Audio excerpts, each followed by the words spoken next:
ये सफेद कागज पर सदगुरु अपनी लेखनी से लिखते हैं, मैंने आपको पहले बताया था। तो अंतकरण को पवित्र करना पड़ेगा। और ये सदगुरु की निंदिम घोष है, सदगुरु की बड़ी भारी घोषणा है।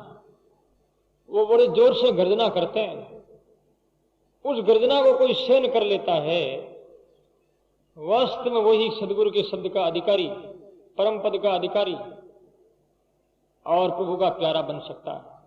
इस वास्ते गर्जना के बारे में बात बताते हैं। गुरु आए घने गरज करे, अंतर कृपा उपाय, तपता से शीतल किया,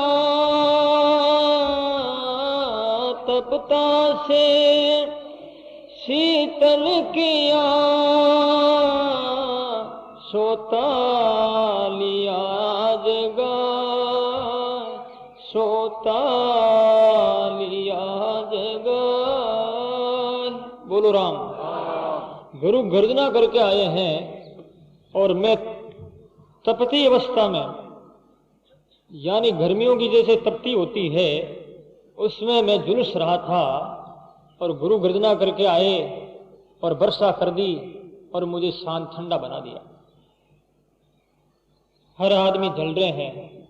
तपन का तात्पर्य केवल गर्मियों के दिनों में जो मौसम की तपन होती वो नहीं, अपने हृदय में संसारिक जो कामनाएं, आशाएं जो है, मनोरथ की जो धारणाएं हैं, वो तपन रात दिन अपना अंतकरण जल रहा है। सजनों, मौसमी सीजन की जो तपन है वो तो मिटाई जा सकती है, विज्ञान के द्वारा कूलर लगा सकते हैं, एयर कंडीशन लगा सकते हैं, लेकिन अपने अंतकरण की जो तपत इस दुनिया के द्वंद्वों से जो अपना अंतकरण जल रहा है, रात दिन आग लगी हुई है और ये आग एक दिन भी नहीं बुझ रही है। वो तपन वहां कौन सा एयर कंडीशन लगाएंगे, वहां कौन सा कूलर लगाएंगे, शांत करेंगे? उसके लिए उपाय करना पड़ेगा, नहीं जल जाएगा ये। इसलिए वहां एयर कंडीशन लगाने के लिए आपको खोज करनी होगी, इस विषय में आपको अन्वेषण करना होगा। वो खोज क्या, सदगुरु की शरण लेना पड़ेगा। इस वास्ते इन पश्चाताप से बचने के लिए श्रीमद् भागवत में एक बात बताई, बहुत मार्मिक शब्द है।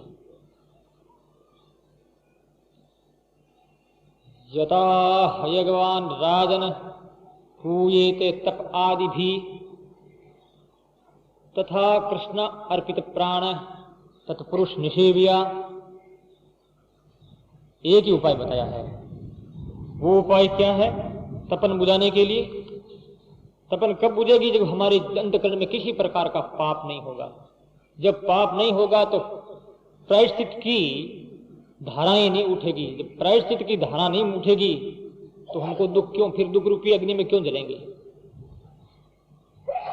भगवान भागवत में कहते हैं सुखदेव जी महाराज, कृष्ण अर्पित प्राण नंबर 1, नंबर 2 तत्पुरुष निषेविया, यानी सदगुरु की सेवा, महान पुरुषों की सेवा।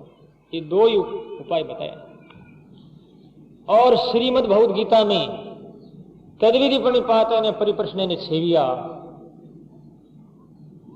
तद्विधि प्रणिपातेन परिप्रश्नेन सेविया, उपदेशन्ति ज्ञानम ज्ञानी निष्तत्वदर्शिनः।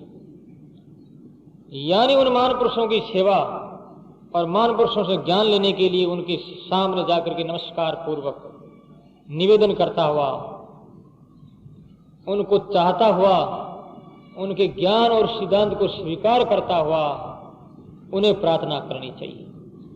हम प्रार्थना तो करते हैं लेकिन महान पुरुषों को, सिद्धांत को स्वीकार नहीं करते।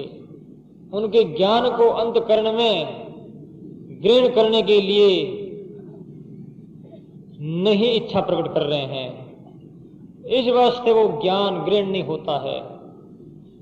तो सजनों, ये गर्जना सदगुरु जो तपत बुझाते हैं हमारे अंतकरण में, हमारे जो द्वंद्व है, हमारी जो दुनियादारी की ये वासनाएं और मनोरथाएं हैं, यही जो आग लगी हुई है।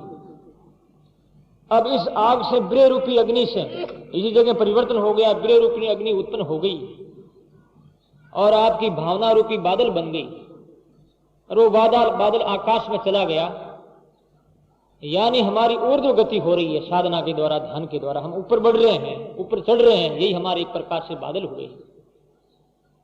अरे वो बादल प्रेम रूपी वर्षा, भक्ति रूपी वर्षा जब प्रारंभ कर दी तो हमारे अंधकरण रूपी धरती के ऊपर ये वर्षा हुई। धरती की तपन बुझ गई बादलों से। हमारा अंधकरण रूपी धरती प्रायश्चित की आग में लगी हुई, लपेटों से ये धरती जल रही है, अंधकरण जल रहा है। सदगुरु ने कृपा करके वर्षा कर दी और ऐसा मेघ जो है दाबूजी झाड़ा मिटिए मारिए ली, दाबूजी झाड़ा मिट्टी मारिए ली, दूधा बरसार में सहेली, दूधारे बरसा में केवे कबीरों धर्मी दास ने मारिए ली, केवे कबीरों धर्मी दास ने मारिए ली, नित नित नवलाने शैली, नित नित नवलारे ने। बोलो राम। दाबूजी झाड़ा मिट्टी मारी हिली, दा बुझ गई और ये आग मिट गई, झाड़ा खत्म हो गई। दूधा वर्षा में, जब तक वर्षा नहीं होती किसान बेचारा ऊपर देखता है, पानी आकाश में तो नहीं गिरता लेकिन उनकी आंखों में तो गिरता ही है, क्योंकि ये तपन कब बुझेगी, कब मिटेगी।